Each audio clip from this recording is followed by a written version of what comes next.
Hello there, it's Shalendra here from Promote Balance. Welcome back to my channel where I talk about leveraging the relationship between well-being and productivity in the workplace and in anything that you do in life.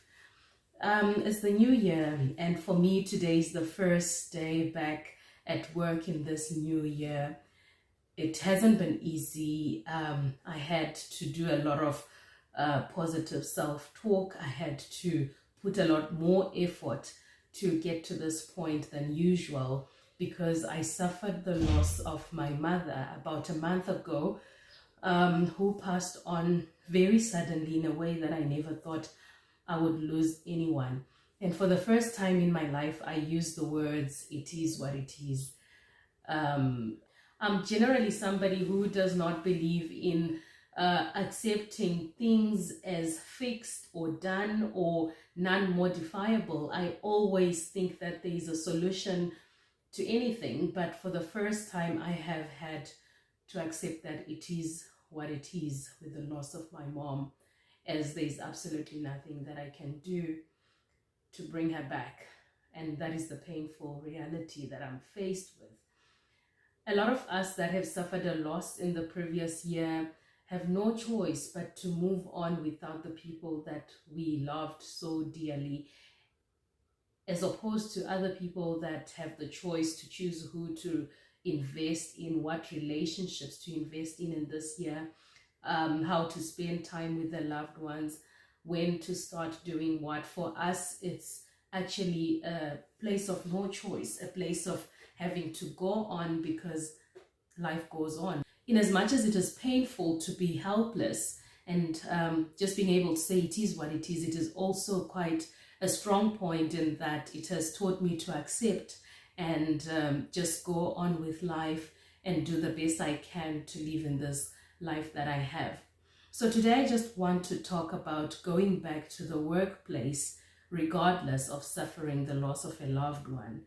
It's a very difficult position, and I completely empathize with anyone who is left in the shoes that I am right now. So I first just want to look at what is helping me to get back on my feet, what is helping me to even just get back and start working. Of course, it's the rules of work. I have to go back to work.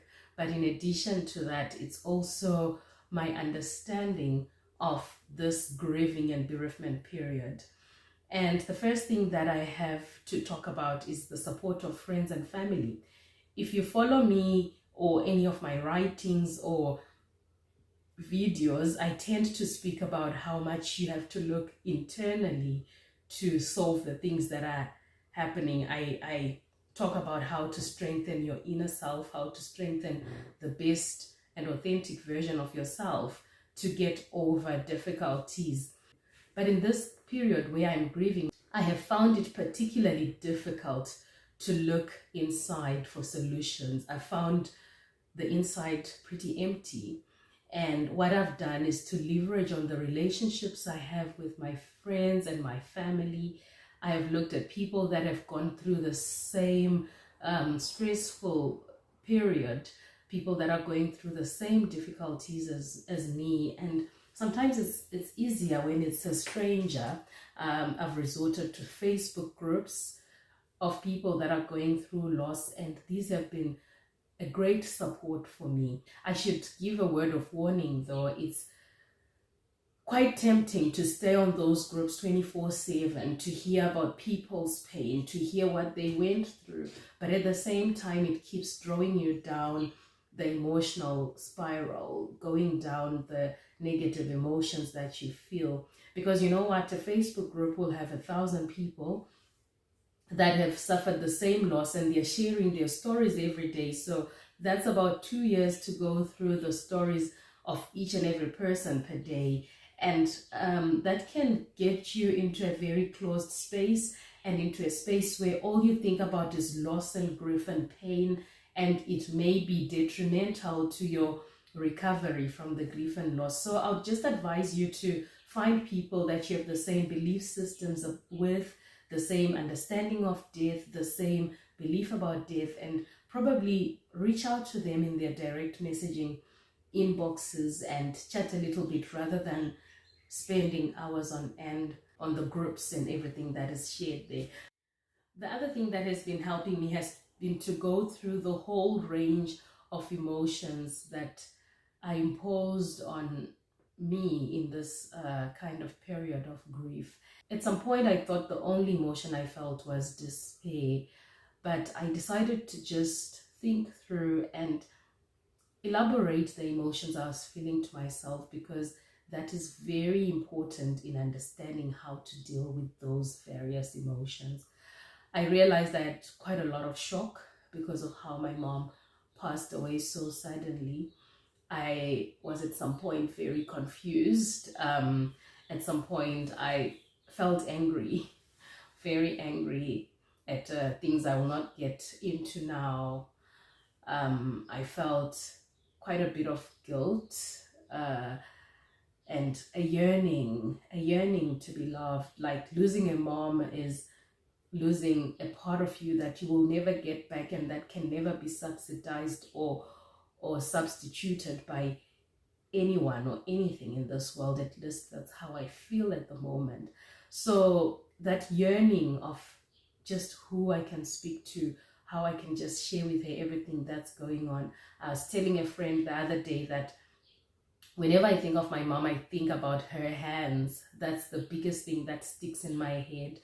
And it's obviously a tactile memory that I have of her holding my hand, of her hugging me, of her just touching my shoulder, So it's that yearning for a connection that is actually physical and that I may never get ever from my mom, but understanding those emotions and letting myself go through them has been helping me a lot. And the other thing is interrogating some of the automatic negative thoughts that come into your head while you're grieving. So specifically with emotions such as guilt and probably embarrassment to an extent, it's very important to really look at those self-blaming thoughts and actually see the extent to which they are true and write them off if they are a little bit of a distortion of your thoughts. But it's a very difficult thing to go through by yourself, and finding a therapist can actually help you to explore these emotions that you're feeling and to understand where they're coming from. And no emotion is bad, remember. So allow yourself to feel those emotions because they're telling you something about the period or the things that you're going through now. Another thing that has helped me is a feeling of control. Even though I didn't have control over the loss of my mother, I still do have control of my life right now. I have control of the memories I have of her. I have control of how I want to remember her, when I want to remember her. And that is what is helping me. When I want to remember her, I choose to look at the most beautiful videos and moments that we have shared together. Though that brings a lot of pain in some instances, it actually gives me a bit of healing and understanding how much I was loved, how much I loved, how much we shared so much with the family. And when I feel overwhelmed, I just switch that off and I focus on other things. So that ability to switch back in on on memories of her and switch out to just safeguard the way I'm feeling has been a big thing. Having the control of when and how to remember my mother has been so special. Of course, there are moments that just come up, like things happen and you can't control it. And for a lot of people that lost their children and their spouses, that is a very difficult thing to control, because you're probably still living in the space that you shared with them. And for that, I just want to suggest that you go out, take a walk, go out of that space a little bit, as much as you can, so that you can still at least have that moment where you can control how and when you remember your lost loved one. It's very difficult, I must admit, if you are still living in the space that you did with your loved one. The number 3 thing that helped me, especially to get back to work, which I want to share, is asking myself the big question of what would she have wanted of me? What would have made her happy at this moment?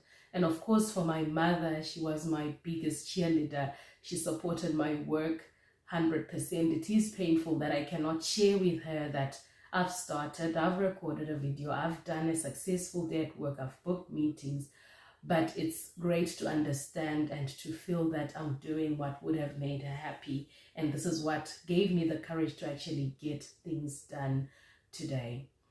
And lastly, and probably the biggest thing I want to share is how I have leaned onto my spiritual belief and my faith to go through this period. For a lot of people, losing a loved one shakes your belief system, and it's understandable because you have questions, you have ways you would have expected God to come in for you in that period. But for me, I've chosen to accept that all that is going on now is God's choosing, and He will let me through it successfully. I cannot overemphasize the link between spirituality and well-being, and it's very important in these times that are difficult, where you're grieving a loved one, to focus on your spirituality, focus on the bigger picture, focus on the eternity of the soul, focus on the hope that you get from the religious beliefs or the spiritual beliefs that you have. That has helped me more than I can ever explain.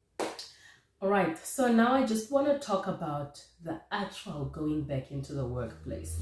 You have probably, or are probably using all the 5 things that I've spoken about, like leveraging on relationships with friends and strangers that have experienced the same loss that you have. Maybe you're already letting yourself go through all the emotions that are related to your loss. Number 3, maybe you're already taking control of how you remember your loved ones. You've already asked yourself the big question, what would make them happy? And you know very well it's to move on. Maybe you're leaning onto your spirituality as much as ever before or never before, but still you find it difficult to actually go back to work, or you find it daunting that you have to go back to work. So I'm going to give you a few practical tips that you can take on that may help you to get going and get back to work. Number 1, I would suggest that you fit yourself in other people's schedules. So by this I mean book a meeting with a colleague, book a meeting with your subordinate. Just say, for example, you've got an upcoming presentation and you just ask them for 30 minutes of their time to discuss your main points. And you know what that does? It forces you to actually prepare for that meeting, and it helps you to make sure your presentation is prepared on time. So fitting yourself in other people's schedules helps you to go on, invite people for meetings. Make sure that you set meetings as early as 8:30 so that you are in the office nice and early. Make sure that before the end of the day, you probably ask if you can take a walk with someone or eat lunch with someone, because that helps you to actually get things done and at the same time to distract you from the heavy emotions that you ordinarily feel. So that's number 1. Number 2, some people tend to avoid the thoughts or memories of their loved ones so badly, like they put every effort to avoid it. And one of the pitfalls that people can fall in is overworking or overly using substances, other addictive behaviors like gambling, which can help in a way to numb the feeling, but it doesn't really help because you're not dealing with the emotions that you're going through, and they may come back quite heavily in the near future. So if you find that you're someone who has become overly addicted to your work, gambling, to substances, try and fit yourself in other people's schedules as well. Maybe ask a friend out on a date to just watch a movie, to have ice cream. If you have children, like for me a few days ago, I told my 4-year-old daughter that we are going to ride a bicycle at 5 p.m. And she kept asking me, like, what time is it now? When is it 5 o'clock? And with that, I couldn't disappoint her. I'd spent the whole day in bed, curling myself up and under a blanket. But 5 o'clock, I had promised that we're gonna go. So I was forced to get up and get going. So that leads me to the next practical point, and that's watching your own health, physical health now. When you're grieving, it's very easy to get carried away in the emotions so much that you tend to forget about yourself. You overeat or undereat. You may spend days in bed with very little activity, and that starts to affect your physical well-being. You may also be at the risk of not taking care of yourself. General grooming, bathing, daily things may become very cumbersome for you. In addition to that, going to the workplace may actually be very difficult, like the getting up. So you may start being late, finding it difficult to meet deadlines. And unfortunately, work still expects the best of us. Even though people understand and others may even empathize with your loss, they still expect you to carry your load in the workplace. So what you can do is to find someone that you can speak to and ask them to be there as your accountability partner, to keep an eye on you, tell you when you're coming late repeatedly, tell you when you're becoming a little bit too irritable in the workplace, like maybe give you a nudge when you haven't eaten. It can be too much, but sometimes that is what you need, someone to just keep an eye on you and help you to support your physical well-being as well in this difficult time where you're grieving. As much as sharing is very important, it's very unfortunate that there is little awareness or little understanding of how to support people emotionally in the workplace. And expressing yourself and how you feel about a loss can be deemed unprofessional in some environments, which is very unfortunate, as it points to a very emotionally illiterate workforce or leadership in the workplace. But anyway, I just want to suggest that you limit the amount of sharing and the amount of exploring your emotions that you do in the workplace. It's safer to do it in the comfort of your home around your loved ones, who will actually empathize and understand what you're going through, who will not deem it unacceptable or, as it were in the workplace, unprofessional. So just limit the amount of emotional exploration, the amount of sharing that you do in the workplace, except only with trusted people. So there you have it, the practical tips that I've shared: fitting yourself in other people's schedules, finding a trusted colleague or friend that can just nudge you when you seem to be going down a little bit too much. And lastly, just limit the amount of emotional exploration, emotional expression that you do around your grieving in the workplace, and rather find a safer space that is more empathetic and more understanding of the grief that you're going through. And the last part of this video, I just want to share with people in the workplace that may be encountering someone coming back to the workplace after a big loss. And I don't mean someone who lost people in the last month or two. I mean even people that lost their loved ones a year prior to today, months before, etc. Because some people take longer than others.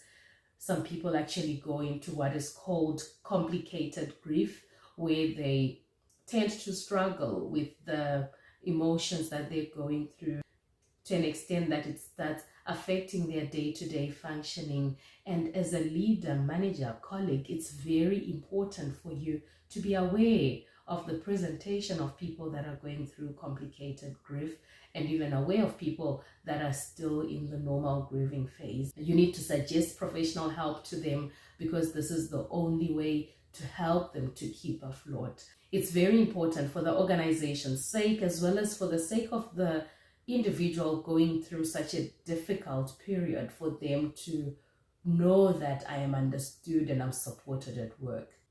Thank you for watching, and remember, take it one day at a time. I would love to hear what's helping you go through your grief, or what helped you at some point. What are the biggest things that you learned when you returned to work after your grieving period? Share in the comments below and let's engage.